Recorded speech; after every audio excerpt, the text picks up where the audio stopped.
ആയിഷ റളിയല്ലാഹു അൻഹ പറയുന്നുണ്ട്, ഒരു ദിവസം രാത്രി എൻ്റെ കൂടെ ഉറങ്ങിയ തങ്ങളെ പാതിരാത്രി ആകുമ്പോൾ കാണുന്നില്ല. നോക്കുമ്പോൾ ജന്നത്തുൽ ബഖീലുണ്ട്, അവിടുന്ന് നിസ്കരിക്കുക. എന്താണ് കാര്യമായിട്ട് നിസ്കാരത്തിൽ ഓതുന്നതെന്നൊക്കെ നോക്കാൻ വേണ്ടി ഞാൻ ബേക്കിൽ പോയി. അപ്പോൾ ഫാത്തിഹ ഒക്കെ ഓതി ദീർഘനേരം എൻ്റെ ഉമ്മത്തിന് പുറത്തു കൊടുക്കണേ എന്ന് ദ്വാരക്കുക. റുക്കൂയിലും അങ്ങനെ തന്നെ ദുആ, സുജൂദിലും അത്തഹിയ്യാത്ത് കഴിഞ്ഞിട്ടും. നിസ്കാരം കഴിഞ്ഞ് ഞാൻ തന്നെ ചോദിച്ചു തങ്ങളോട്, അല്ല നബിയെ, ഉമ്മത്തിനെ കിട്ടുമ്പോൾ എല്ലാം മറന്നുപോയോ? ഖുർആനോത്തൊക്കെ കുറഞ്ഞോ? എന്താ കാരണം? അപ്പോൾ ആയിഷ ബീവിനോട് തങ്ങൾ പറയുന്നുണ്ട്, ഞാൻ ഈ ദുനിയാവിൽ ജീവിക്കുന്ന എൻ്റെ ഉമ്മത്തിനാണ്. ഖബറിലെത്തിയാലും എൻ്റെ ഉമ്മത്തന്നെ എൻ്റെ മനസ്സിൽ ഓർമ്മ ഉണ്ടാവുള്ളൂ, പിന്നെ മഹ്ശറിലും എൻ്റെ ഉമ്മത്തന്നെ. നമ്മൾ ജനിക്കുന്നതിന് മുമ്പ് നമുക്ക് വേണ്ടി ദ്വാരുന്ന ആരെങ്കിലും ഉണ്ടാവുമോ ലോകത്ത്?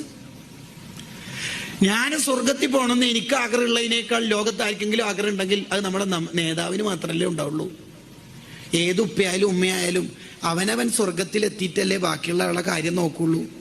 നബി സല്ലല്ലാഹു അലൈഹി വസല്ലം ഞങ്ങൾ സ്വർഗം ഉദ്ഘാടനം ചെയ്തിട്ട് തിരിച്ചു വരും സിദ്ദീഖ് റളിയല്ലാഹു അവിടെ ഏൽപ്പിച്ചിട്ട്.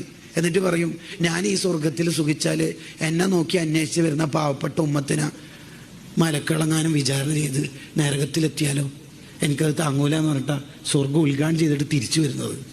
ഈ നേതാവിനെ നമ്മൾ എത്ര സ്നേഹിക്കേണ്ടത്?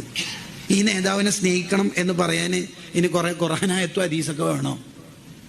തെളിവൊക്കെ വേണം? നിങ്ങൾ ആലോചിച്ച് നോക്കി.